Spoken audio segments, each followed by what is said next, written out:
All right, we've got breaking news. Trump is claiming he's got some sort of deal on Greenland. This is coming from the White House. Let's look at that together, see what people are saying.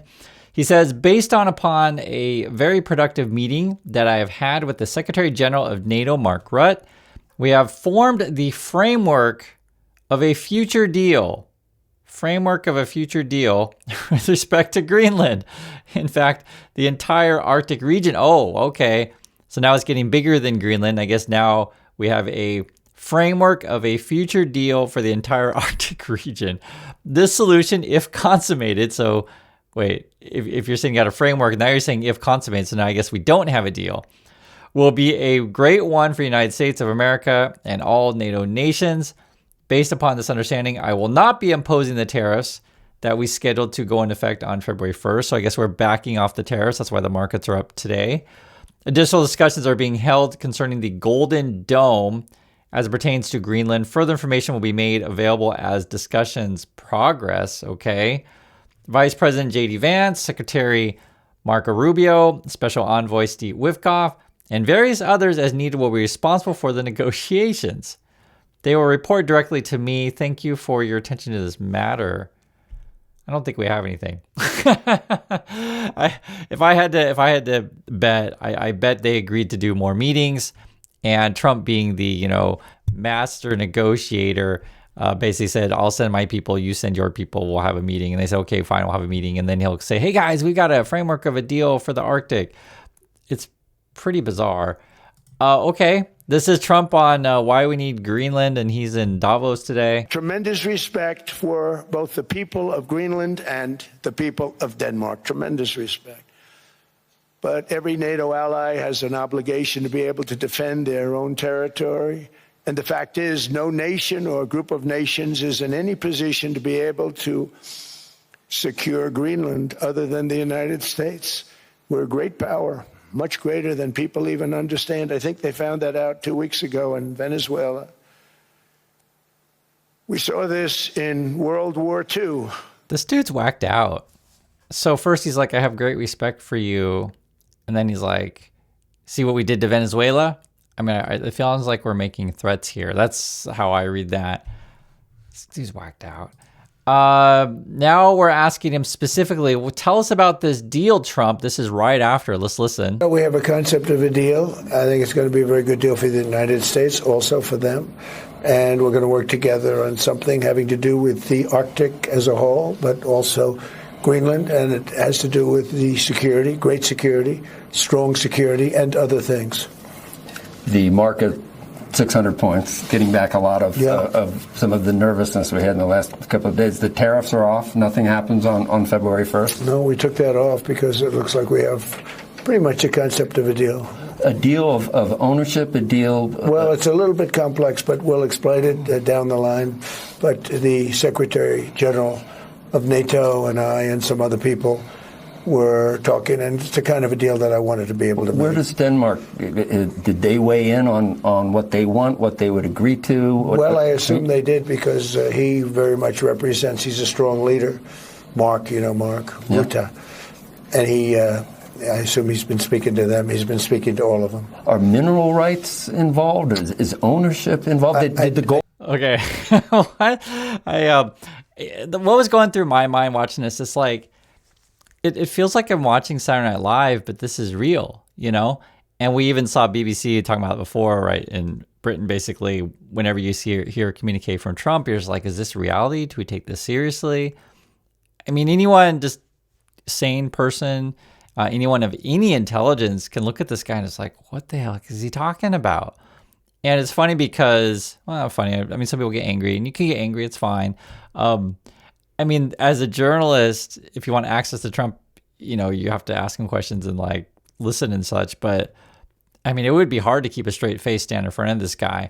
So he only will talk to certain journalists. He'll get really angry if people like ask more, specific questions. Well, tell me more about it. And he'll get angry because he doesn't really have anything. I mean, he's just making crap up. I feel like every day it's like that student who, dog ate your homework kind of thing. Let's see what else I have to say about this. Great security, strong security. Oh, wow, we're so great. Okay. Golden Dome sway people? I don't want to say yet, but... The Golden Dome was very compelling today when you talked about that. Yeah, the Golden Dome, and they're going to be involved in the Golden Dome, and they're going to be involved in mineral rights, and so are we. It's not specific enough to know at this point how long this lasts, whether it's... Forever. Forever? It'll be forever. For Greenland at this point? Yeah. Forever. That's staggering. It's better than a 99-year. This is what, 2 hours after... It's better than the Obama deal with the famous Iran nuclear deal with a 9-year deal. No, this is forever. This is a long term. Well, we have a concept of... And you know the funniest stuff is that if you're going to go watch Fox News, I'm sure they're going to say, oh my God, he's the greatest deal maker ever. He can just like sit down for 5 minutes and just make like a deal forever. He's so trustworthy. And oh my God, and after 2 hours, we're going to send our best people, make another just fantastic deal. We're all going to be rich. And it's like, I mean, it's what I think is weird about this stuff is they're not even putting in effort into lying anymore. They're just like, oh, it's strong. It's a great deal. How long's the deal? Oh, it's forever. How much money are you going to make? Oh, we're going to make a ton of money. We're just so rich. What? I don't know. All right, what else we got? When asked more about the Greenland deal, let's see what he has to say. The deal is going to be put out pretty soon. I mean, we'll see. It's right now a little bit in progress, but pretty far along. It gets us everything we needed to get. Will the U.S. still get Greenland? Will the U.S. still get Greenland, sir? That convinced you. Say it? What did Mark Rutte say? Well, he's a great leader. I think he's... Did you see that guy behind? That was hilarious. Did you guys see that? He's kind of like listening a little bit because it's different. They don't have a mic, Trump's like speaking this way, so he's kind of like, oh, what's that president dude doing? And then he's like kind of laughing and then just walks away. Look at this. Will the U.S. still get Greenland, sir? That convinced you. Say it? What did Mark Rutte say? Well, he's a great leader. I think he's fantastic. The Secretary General was representing the other side, which is really us too, because, very important member of NATO. I've done a lot for NATO. And it's really nice. I mean, it's a deal that everybody's very happy with. At this point, honestly, I think the only one that really cares or has to pay attention is the people who are paid to, like, Secret Service kind of people that I gotta watch. And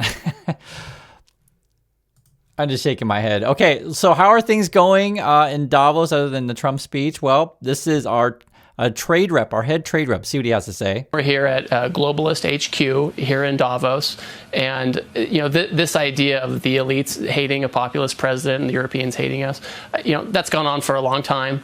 I think Pew did a study a few years ago, and they showed polls for Americans overseas, and whenever there's a Republican president, it goes down. It's a Democratic president, it goes up. That's just how it is. These are cultural things, and we need to worry about what's best for the American people, and we shouldn't be worrying about whether the Europeans are going to say nice things about us. They are literally admitting that they suck. They are literally admitting that they're no good. There's like, oh, well, when Republicans in office, people don't like us because, we're just a bunch of incompetent fools. But when Democrats go in office, then everyone likes us. Wow, this is not paying attention to that. They're just a bunch of haters. Like they're literally admitting that they're terrible. It is so embarrassing. And this also happened. I saw this. It was from the Financial Times, and it was also reported Reuters and other places. They had some sort of dinner with like high-level people. Lutnick was there, and I guess he starts going on and on ranting about Europe or something. And people walked out. People were booing, and in particular, it was a big name. It was like the head of the central bank over in Europe walked out, and then they canceled dessert. So meaning that they cut the dinner early, which is kind of crazy. And this just shows you like how bad our delegation is and how awful we are. They literally admit to their viewers on Fox that, well, no one really likes us. They're just haters and they prefer Democrats. but pay no attention to them. Trump is awesome. I mean, this is totally the most whacked out stuff you've ever seen. You talked about being concerned, Mr. President, about Russia trying to come and take over Greenland. If you're worried that Putin would do something like that, why invite him to join your board of peace? Because we want everybody. We want all nations. We want all nations where people have control, people have power. That way we're never going to have a problem. This is the greatest board ever assembled. And everybody wants to be on it. But, yeah, I have some controversial people on it, but these are people that get the job done. These are people that have Right, this just says a bunch of nonsense. So basically the question was like, why are you inviting Russia to your peace board? I mean, clearly Russia's not the peace country. Oh, well, everyone wants to be on it and we just want all sorts of people. This is so stupid.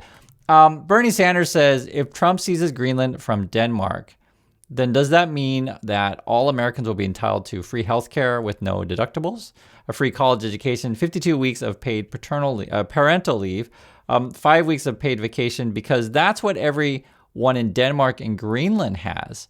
Yeah, that's a fair question, right? I mean, if or, you know, at this point, there's so many Americans like, hey, can we just join Canada? I mean, I just shake my head because it's just so obvious how stupid this crap is. But, you know, I do want to see what's going on. I mean, are we manipulate the market? So is there going to be a trade war? What's going on with that? If there was going to be a war, it was going to be a trade war. Is that fair to say? I think so, yeah. I don't see us fighting with Denmark, NATO. Fighting with, you've done so much to try to strengthen NATO. I'm sure you don't want to see the dissolution of something you work. I'm proud of NATO from the standpoint. Look, I brought them up from 2% to 5% of GDP. They're paying a lot of money. They pay us a lot of money because they buy missiles and they buy a lot of things. And if you saw it there, they and I've told you guys about this before. A lot of this is about selling weapons, right? Oh, they buy a lot of missiles and from us and stuff and things. And then he goes on about something kind of interesting about what's going on with the Fed chair. Before, rumors it was going to be Hassett, maybe Scott Bessent. There's another dude named Walsh is involved. Who was going to be? What does he say? We're down to 3, but we're down to 2, and I probably can tell you we're down to maybe 1 in my mind. But did I Rick will say Reeder this impress you in recent? Very impressive. Yeah, he's been there because for a while the betting markets had Warsh in the lead. Well, Rick is very good. They're all good. You know, all 3 are good. All 3 would be, I think, good. We have a problem with the man that's there now. He's too late. He's always too late, except when it comes to politics for the other side. No. Where he was actually too early. So don't sleep on that stuff. Do pay attention to what's going on with the Fed, because if Trump can't get like his essentially right-hand man or one of his lackeys, it really will show that the big money in Wall Street basically told him which one to go with. And that shows that he's losing power, right? So if he were able to get like, let's just say Hassett or, you know, one of like his stooges in there, it would show which direction the power shift is going. But you can see when talking about the Fed thing, I think he's he's losing power and losing influence over that. So I know things can seem like bleak at sometimes and things are absolutely insane in USA. I know. I mean, I see the same stuff you guys. It's like, what are we doing with the Greenland crap? Why are we moving troops around? One of the biggest problems with this stuff, and I always want to make it clear on this, is that whenever we're moving troops from place to place, and also Europe has to do that as well, that costs money. That costs money, right? So think of all of the, you know, fuel spent for that kind of stuff, the food spent, because you know, you have to feed the troops and stuff like that. And just wasted money that instead of moving troops around, we could have been spending that on healthcare, building schools, infrastructure, and these kind of things. That's something that we don't talk about enough. And it becomes really clear in Davos, the whole discussions, you know, I've been watching this stuff, is like America's like, talking about oil and weapons and golden domes. And that shows you what their priorities are. So that's my thoughts on this. I'd like to hear yours, and I'll catch you all in the next video.